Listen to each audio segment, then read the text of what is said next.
So let's discuss the preparation of soil, how it happens, what farmers do to prepare the soil before sowing.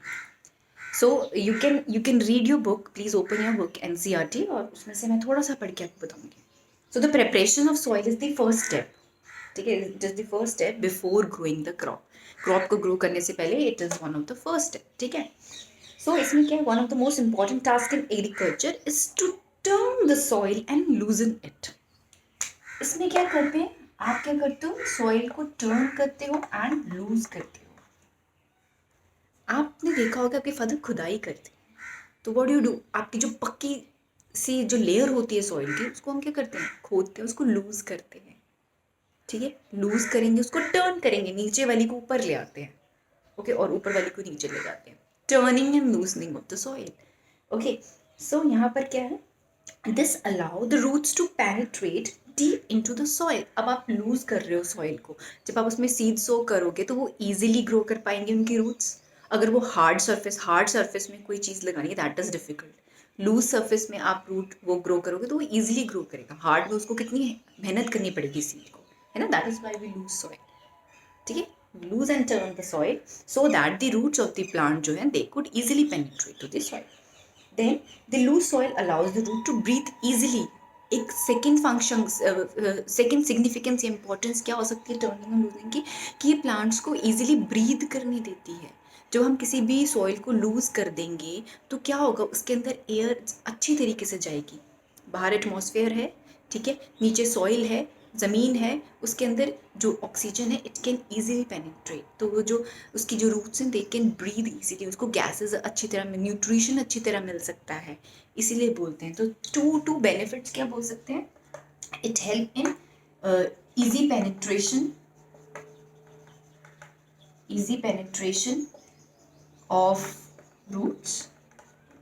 ठीक है, easy penetration of roots. And second point हो जाएगा आपका, this was the first point. Second point है it helps in, क्या कह सकते हैं, आपकी बुक में जैसे लिखा हुआ है, it allow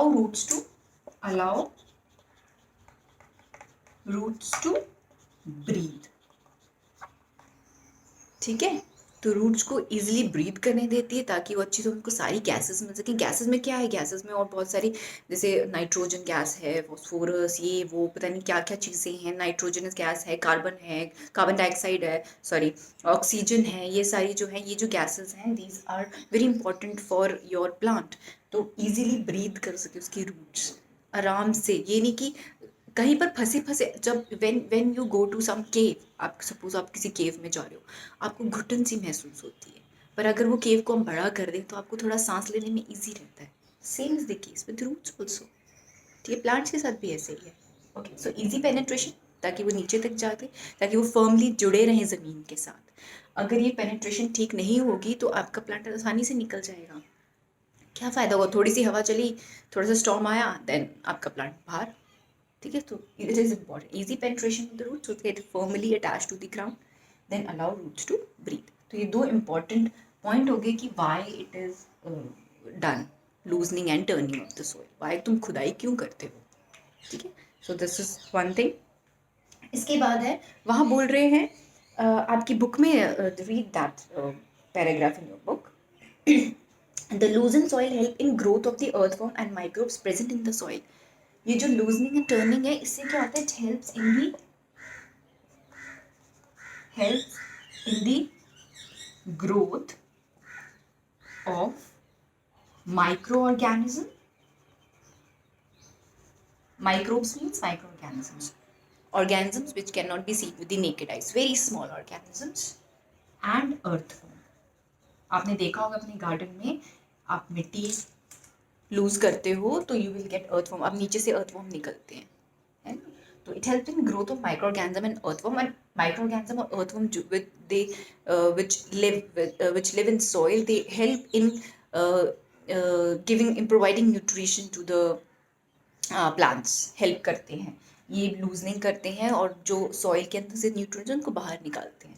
similarly micro organisms भी कन्वर्ट करते हैं बहुत सारी गैसेस को into some compounds, into some other substances which can be easily available to the plants, जो कि प्लांट्स इजीली उनको यूटिलाइज कर सकते हैं. सो ये हो गया हमारा third importance of loosening and turning the soil. ठीक है, इसके बाद वो बोल रहा है these organisms are friends of the farmer. ये जो जो आपके जो माइक्रोब्स और अर्थवॉर्म्स हैं, ये दोनों ऑर्गेनिज्म जो है फार्मर्स के फ्रेंड हैं। आओ, because since they further turn and loosen the soil and add humus to the soil। क्यों? क्योंकि एक तो ये फिर और लूज और टर्न करते हैं सॉइल को, ठीक है। ऑब्वियसली अर्थवर्म आपने देखा होगा, इट रिलीज वेस्ट। जब वो अपना वेस्ट पीछे पीछे रिलीज करता है तो वहाँ की जो सॉइल है एक लाइन सी बन जाती है। यू मस्ट हैव सीन ऐसे ऐसे, जहाँ पर वो जहाँ से वो मूव करता है वहाँ पर उसके पीछे पीछे ऐसे लाइन बन जाती है। तो वो क्या कर रहा है, सॉइल को लूज करता जाता है। ठीक है, जहाँ से वो पास करेगा वहाँ से लूज करता रहेगा सॉइल को।